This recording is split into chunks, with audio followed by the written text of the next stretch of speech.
Hey everybody, I wanted to make a video about a topic that really interests me, that I've been kind of following over the past 5 years or so. That is green colonialism. I think that, especially in my field, a lot of people are familiar with environmental racism and environmental justice. Generally, people that are environmentally minded or consider themselves environmentalists are often familiar with these concepts. But it's definitely less so with the case of green colonialism. I think a lot of people are unfamiliar with it or haven't heard the term, but it's definitely related to these three. And I think getting kind of a understanding of how these all work together is super interesting and beneficial to discussions on this. So I'm just going to kind of go through some of my thoughts on these to provide somewhat of like introduction and context. Completely unscripted. I'm just kind of going as I go here, so bear with me. But I wanted to start by just looking at this photo. This is from a Sami protest. If you don't know, the Sami are the indigenous people of the northern Scandinavian peninsula. So that can be in Norway, Sweden, Finland, and Russia. And if you notice here, I have this sign that I think is really interesting circled. It says "Stop Green Colonialism," and green is in parentheses. And you also might notice Greta is here as well. And so this has been something that I've noticed a lot of people are misunderstanding of why is Greta at these Sami protests, and why are the Sami protesting and saying "Stop Green Colonialism."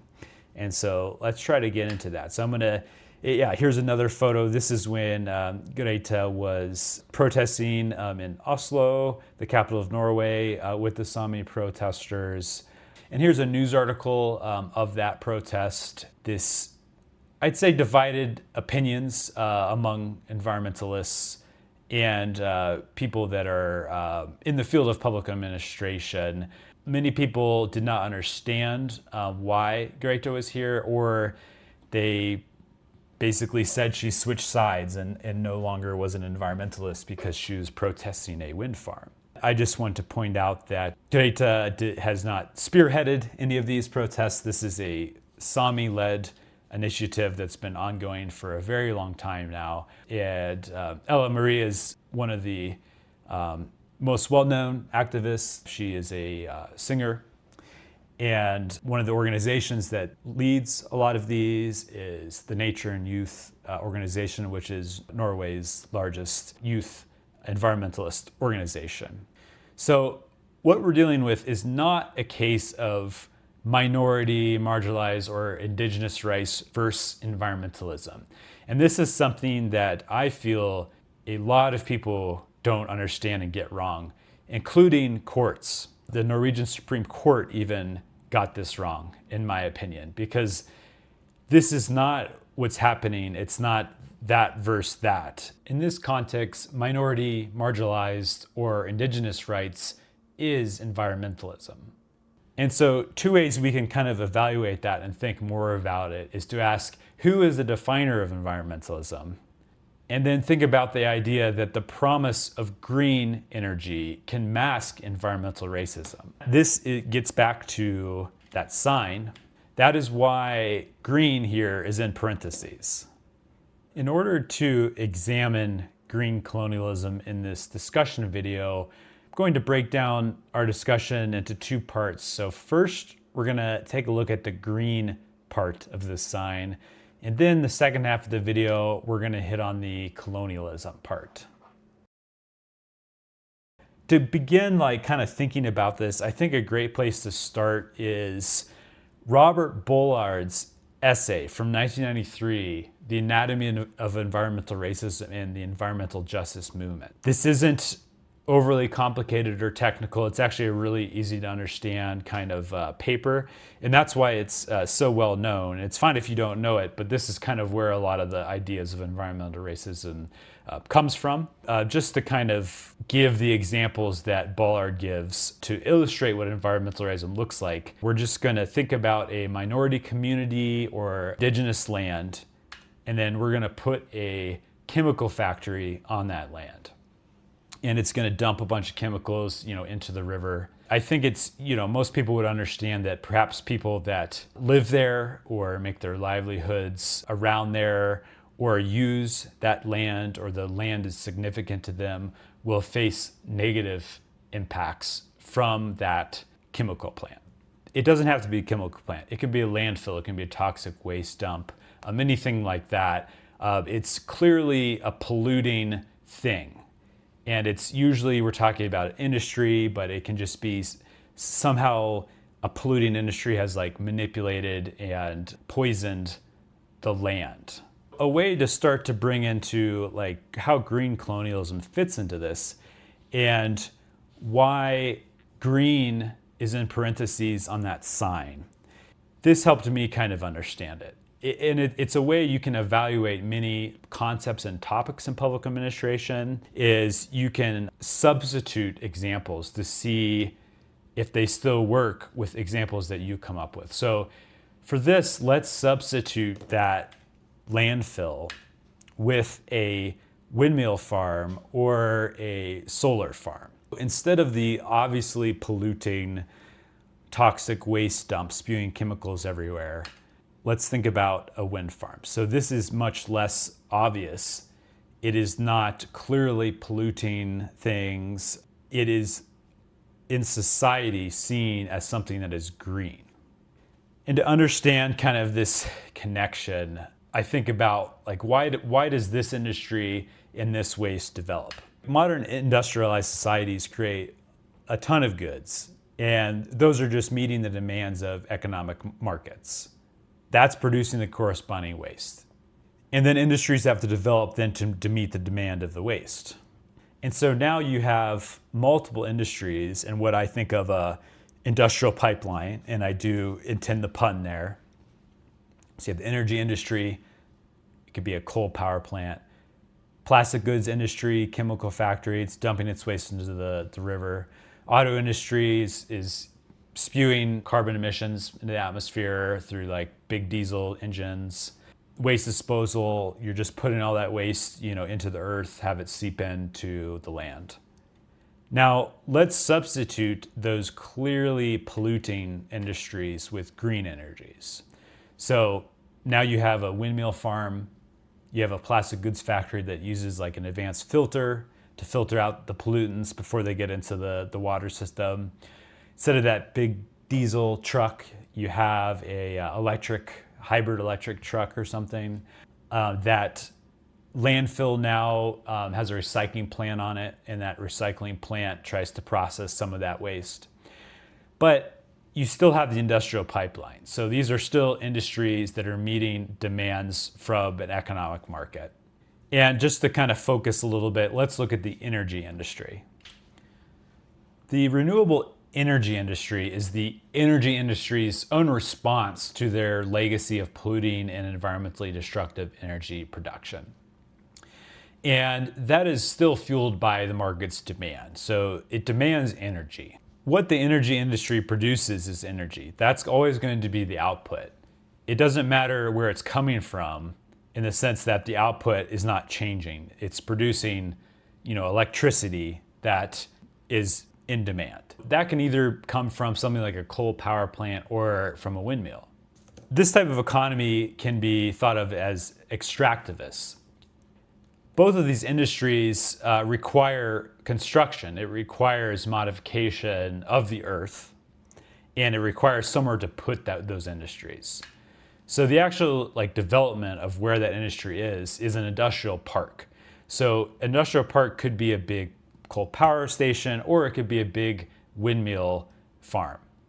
And so in the context of green industry, we can think of that as a green sacrifice zone. So the land is being sacrificed for the industrial park development.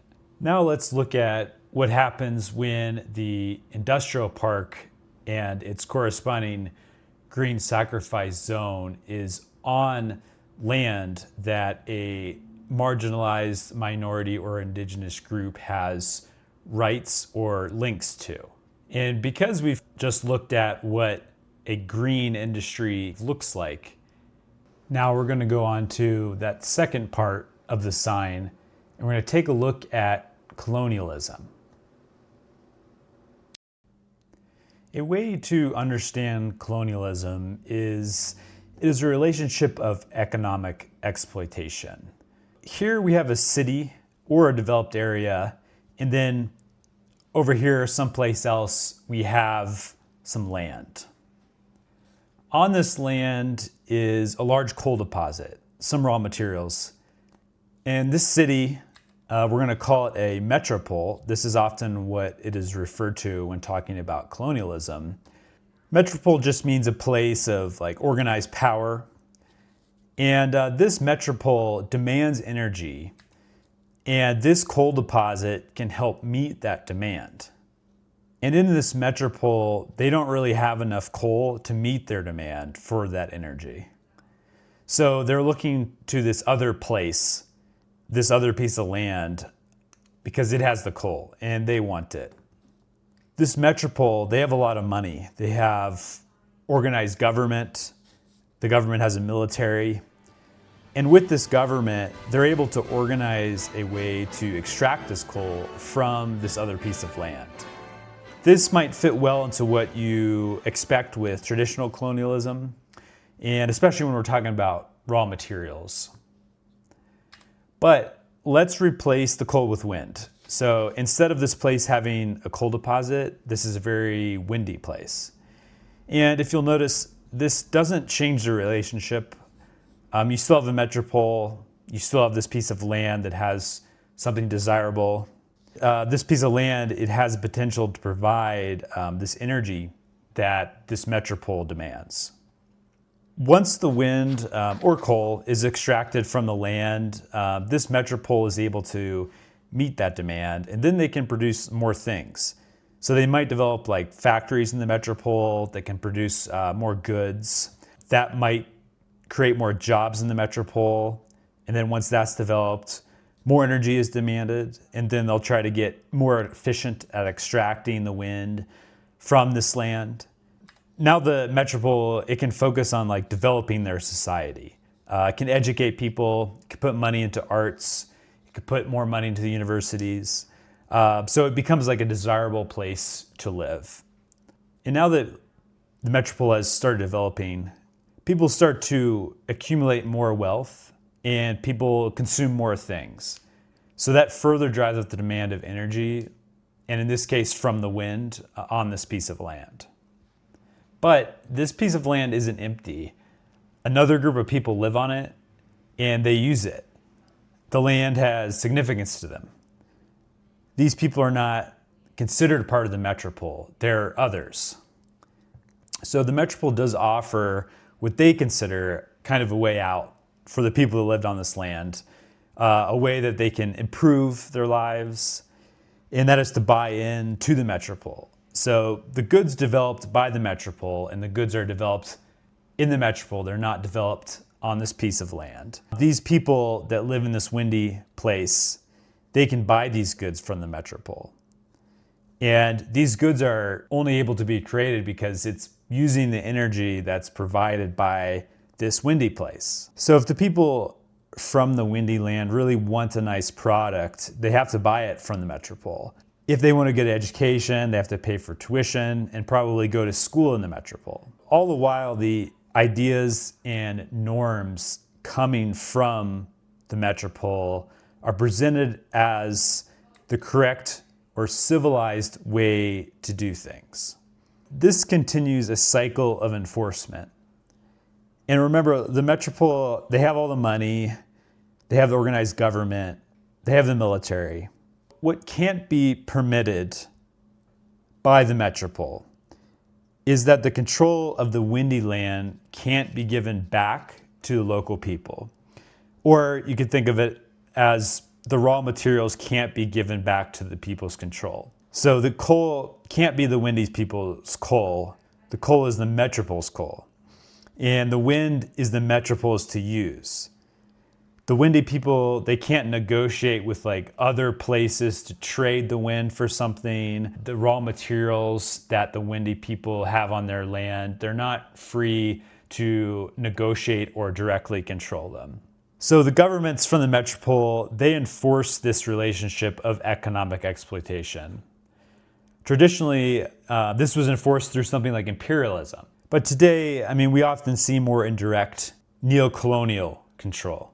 Enforcement is systemic and institutionalized, but the colonial relationship is nonetheless maintained, and the result is continued dependence, underdevelopment, or poverty. Now that we've looked at the green industry and we looked at colonialism, let's go back to the question, who is the definer of environmentalism? So the definer is the metropole. And a key understanding is that environmentalism is used in green colonialism as a pretext for continuing the colonial relationship. But also remember, the second key point, this is environmentalism as defined by the metropole.